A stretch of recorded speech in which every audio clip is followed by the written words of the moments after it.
Bienvenidos nuevamente a la serie Principios de Fe. En esta ocasión estaremos presentando el tema El estado de los muertos. Y hay muchas preguntas que seguramente usted se estará realizando. ¿Dónde están y en qué estado se encuentran las personas que fallecieron? ¿Será que ellos están sufriendo en algún lugar de tormento? ¿O quizás están en la inquietud de ver nuestras peripecias en la vida? El tema que ahora vamos a tratar constituye uno de los principales interrogantes de la humanidad que se ha hecho desde la más remota antigüedad. Las diferentes culturas han establecido creencias muy diversas, muchas de las cuales han llegado hasta nuestros días. Las imágenes instaladas en la creencia popular van desde la de difuntos que estarían padeciendo tormentos en horribles lugares ardientes hasta las que nos garantizan que ellos estarían disfrutando en un estado de paz y felicidad total, en un paraíso actual. Entre esos dos extremos está la afirmación de que los fallecidos estarían purgando con sufrimientos los errores de su vida pasada, antes de estar listos para partir al paraíso. Y otra aún nos propone que ellos estarían atrapados en una interminable peregrinación de una vida a otra vida, tratándose de algo tan importante como es el destino final de sus seres queridos y sobre todo el suyo propio. Es sumamente fundamental que conozca la verdad sobre el estado de los muertos. Quiero decirle que la palabra de Dios tiene exactamente las respuestas que usted necesita. Ella nos explicará ahora mismo cuál es el origen, cuál es la naturaleza y también cuál es el destino del hombre. Tome su Biblia y acompáñeme a leer algunos textos. El texto clave que comenzará a despejar sus interrogantes es el de Génesis capítulo 2, versículo 7. Leamos ese texto. Entonces Jehová Dios formó al hombre del polvo de la tierra. Aquí tenemos la primera parte constitutiva de la persona, el cuerpo. La segunda parte está revelada en el mismo versículo.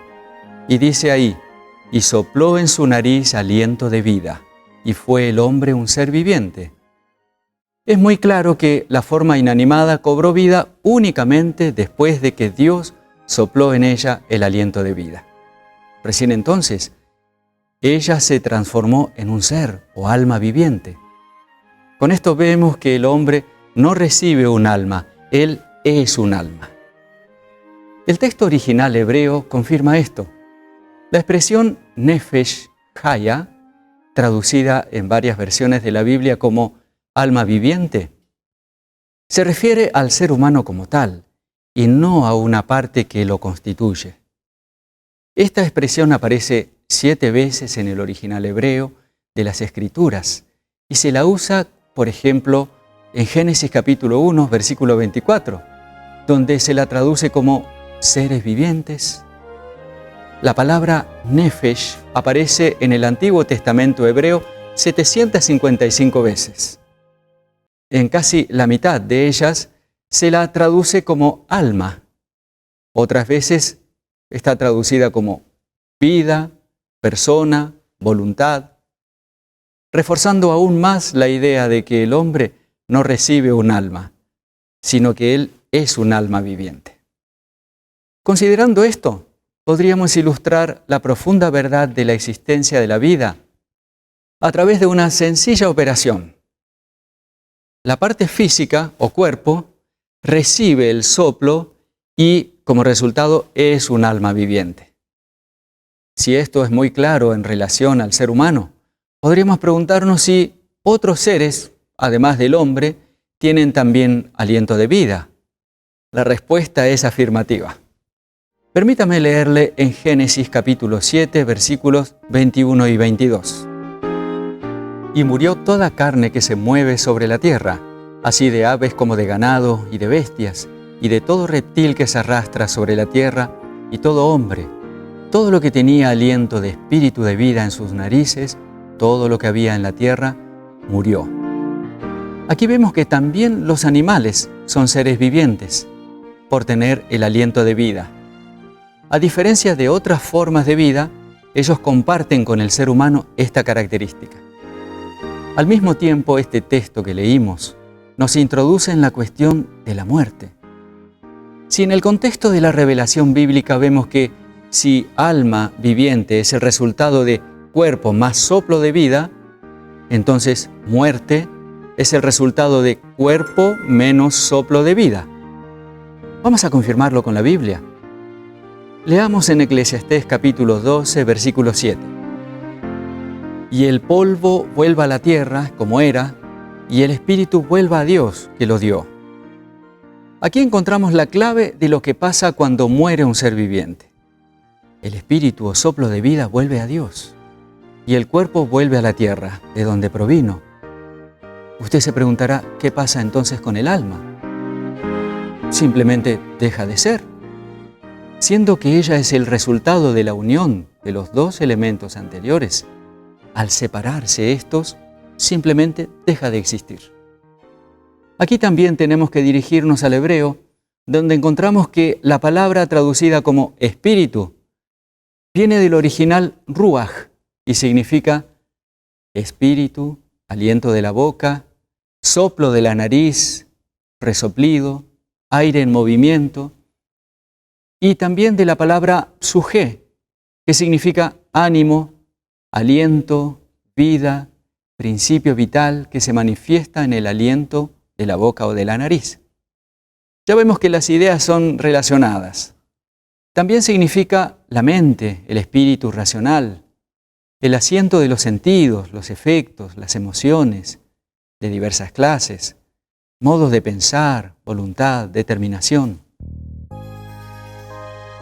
Todas estas cosas se retiran de la persona cuando en la muerte su aliento o espíritu vuelve a Dios.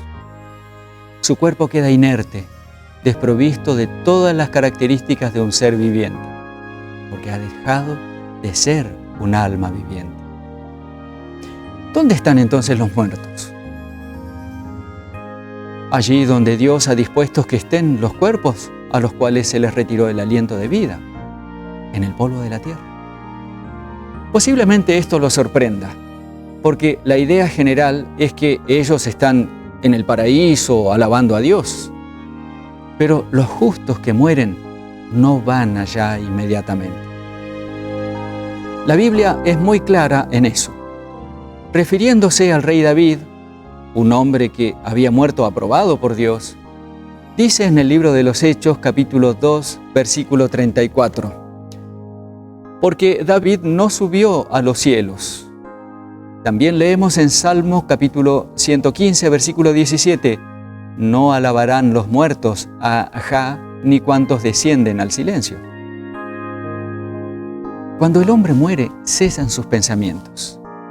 Y esto lo leemos en Salmo capítulo 146, versículo 4. Pues sale su aliento y vuelve a la tierra. En ese mismo día perecen sus pensamientos. En la forma más enfática, la Biblia nos revela que los muertos carecen de cualquier actividad inteligente. Dice en Eclesiastés capítulo 9, versículo 5, porque los que viven saben que han de morir, pero los muertos nada saben, ni tienen más paga, porque su memoria es puesta en olvido. Ellos no pueden intervenir en los asuntos de los vivos, ni siquiera en los de su familia. Porque nos dice en Job capítulo 14, versículo 21 lo siguiente. Leamos este texto importante. Sus hijos tendrán honores, pero él no los sabrá, o serán humillados, y no entenderá de ello. También en Salmo capítulo 6, versículo 5 leemos, porque en la muerte no hay memoria de ti. Este texto hace imposible que las personas fallecidas estén conscientes, como se afirma que están ya sea en el cielo o en el infierno o en algún otro lugar.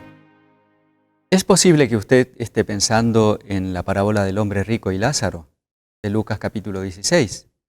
Allí se los presenta en un diálogo, pero ese diálogo ocurre supuestamente después de la muerte de ambos. En este contexto debemos aclarar que cuando Jesús ilustró las grandes verdades de su reino, Él estaba haciendo frente al público en su propio terreno, porque la doctrina de un estado de conciencia después de la muerte era sostenida por muchos de aquellos que estaban escuchando las palabras que Jesús estaba diciendo en ese momento. El Salvador conocía esas ideas e ideó su parábola de tal manera que inculcara importantes verdades, aún por medio de esas opiniones preconcebidas. Colocó ante sus oyentes un espejo en el cual debían mirarse en su verdadera relación con Dios. Empleó la opinión prevaleciente para presentar las ideas que deseaba destacar en forma especial. ¿Cuáles eran esas ideas? En primer lugar, que ningún hombre es estimado sobre otro por sus posesiones. Y la segunda idea importante que Jesús quiso establecer es que después de la muerte no puede haber ningún cambio en la suerte que por su propia elección le ha tocado a cada uno. No se sorprenda de que todos los detalles de las parábolas no coincidan con la realidad. No tiene por qué ser así. Son apenas comparaciones para ilustrar alguna gran verdad. Encontramos un ejemplo de eso en Lucas capítulo 18, versículos 1 al 8, con la parábola de la viuda que insistía tanto ante el juez injusto que éste finalmente la atendió e hizo que le administraran justicia. Note el versículo 1. Allí se indica cuál era el objetivo de esa parábola. ¿Y cuál era? La necesidad de orar siempre y no desmayar. Este era el propósito y el objetivo de esta ilustración. Y la escena imaginaria fue armada por Jesús con los elementos que requería la comparación. Esto es muy simple. Al interpretar su enseñanza, nadie osará afirmar que Dios tiene un comportamiento como el del juez de la parábola, sin duda que no. Otro texto que es mal comprendido por los que sostienen que hay un alma consciente después de la muerte es el de Apocalipsis capítulo 6, versículos 9 y 10. Vamos a leerlo. Cuando él abrió el quinto sello, vi debajo del altar las almas de los que habían sido muertos por la palabra de Dios y por el testimonio que habían dado. Y clamaban a gran voz: ¿hasta cuándo, Señor, santo y verdadero, no juzgas y vengas nuestra sangre de los que moran en la tierra? Una lectura cuidadosa del texto hace imposible que interpretemos mal la simbología usada aquí. La figura del altar que se menciona es el altar de los sacrificios del Antiguo Testamento, del cual escribió Moisés en Levítico capítulo 4, versículo 7, de la siguiente manera: y echará el resto de la sangre del becerro al pie del altar del holocausto que está a la puerta del tabernáculo de reunión. No hay en el santuario del cielo un altar del sacrificio con sangre de víctimas al pie del mismo. Pero sí lo hubo aquí en esta tierra. Aquí es donde esa escena se ha desarrollado, pero esta escena no se desarrolla en el cielo. No hay allí almas clamando venganza. ¿Qué representa entonces la sangre al pie del altar? Vamos a leerlo en Levítico capítulo 17, versículo 14. Ahí leemos que la vida de toda criatura está en su sangre. Por lo tanto, la sangre que clama al pie del altar representa la vida ofrecida en esta tierra por los mártires fieles.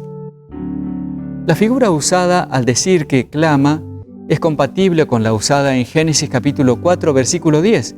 Recuerda cuando Dios le reclama a Caín por la muerte de su hermano Abel. Él dice así en estas palabras: la voz de la sangre de tu hermano clama a mí desde la tierra. Esta figura llamada personificación es bastante común en el lenguaje bíblico, ¿sabía usted? En Habacuc, por ejemplo, Habacuc capítulo 2, versículo 11, leemos que la piedra clamará desde el muro y la tabla del enmaderado le responderá. Aquí vemos personificados estos elementos inertes. En Santiago capítulo 5, versículo 4, se representa al salario injustamente retenido de los trabajadores como clamando, como elevando la voz. Como respuesta al justo clamor por justicia, recordemos que Dios tiene previsto atenderlo. Y esto es importante que usted lo entienda. Lea, por favor, en Deuteronomio capítulo 32, versículo 35. Mía es la venganza y la retribución. A su tiempo su pie resbalará, porque el día de su aflicción está cercano, y lo que les está preparado se apresura. La palabra de Dios tiene un mensaje de esperanza con respecto a los seres humanos que murieron. Ellos no sufren los avatares de una existencia en otra dimensión. Ellos descansan en el polvo de la tierra hasta que Dios los llame nuevamente a vida. En 1 Tesalonicenses capítulo 4, versículo 13, dice la palabra de Dios: tampoco queremos, hermanos, que ignoréis acerca de los que duermen, para que no os entristezcáis como los otros que no tienen esperanza. Puede que la incertidumbre de nuestra efímera existencia lo tenga preocupado. Es posible que el temor a la muerte lo esté angustiando. Quiero decirle que la palabra de Dios ofrece solución a su legítima inquietud. Leemos en Hebreos capítulo 9, 27 y 28. Y de la manera que está establecido para los hombres que mueran una sola vez, y después de esto el juicio, así también Cristo fue ofrecido una sola vez para llevar los pecados de muchos, y aparecerá por segunda vez sin relación con el pecado para salvar a los que le esperan. Resuelva hacer una realidad en su vida lo que dice en Isaías capítulo 38, versículos 18 al 20. Porque el Seol no te exaltará, ni te alabará la muerte, ni los que descienden al sepulcro esperarán tu verdad. El que vive, éste te dará alabanza, como yo hoy. El Padre hará notoria tu verdad a los hijos. Jehová me salvará, por tanto cantaremos nuestros cánticos en la casa de Jehová todos los días de nuestra vida. Acepte a Jesús. Posea a Jesús por la fe. Él es la llave de solución al problema de la muerte. Y Él dijo: el que tiene al Hijo tiene la vida. El que no tiene al Hijo no tiene la vida. Esto está escrito en 1 de Juan capítulo 5, versículo 12. Lo invito a que en este momento oremos a Dios.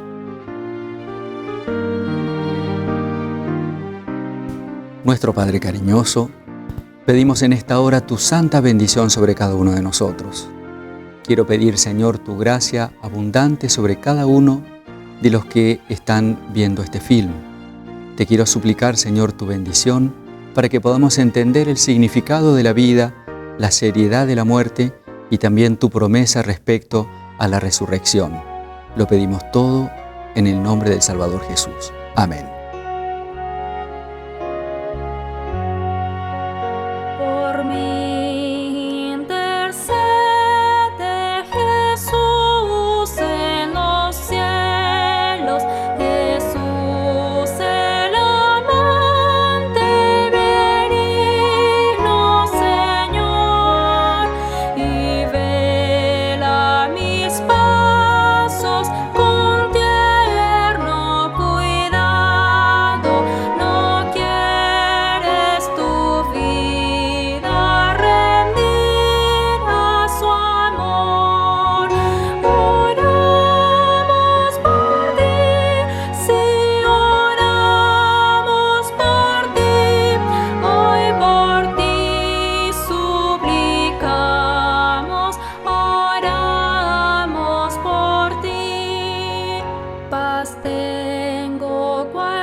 Queremos agradecerle por habernos acompañado en este estudio de hoy. También lo invitamos para nuestro próximo tema, que será la resurrección, un tema que seguramente estará en su mente con muchas inquietudes. Que Dios le bendiga.